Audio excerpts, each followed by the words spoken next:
Зараз гэта тэрыторыя недобраўпарадкавана, не знаходзіцца ў ніякім гаспадарчым абароце і часткова выкарыстоўваецца жыхарамі прыватнага сектара пад агародніцтва.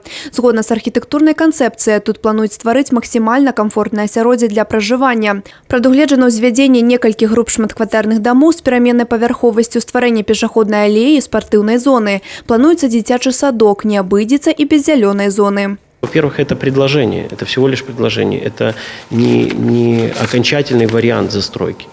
Вот. Но он учитывает высотность зданий, приблизительное количество квартир. Квартир там планируется построить в районе 540 квартир, обеспечить данные квартиры все парковочными местами. Часть из них может располагаться внутри жилой застройки, часть будет вынесена на территорию гаражей вдоль железной дороги.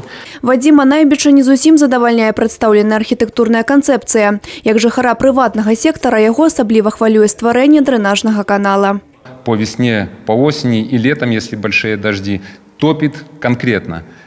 По данной схеме я вижу четкое, опять же, отсутствие дренажного канала, что настораживает. Этот вопрос, безусловно, будет подниматься и далее.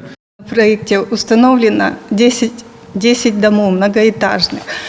Не учтено то, что рядом с одноэтажной застройкой установлена многоэтажная, 10-этажная застройка. То есть такого не проектируется при очень небольшой необходимости. А вось Наталья и Миколай Кузьмицкія будуць задаволены, калі ў гэтым мікрараёне з'явяцца шматпавярхоўкі. Сям'я плануе набыць тут сваё жыллё, і іх зацікавіла канцэпцыя забудовы гэтай тэрыторыі.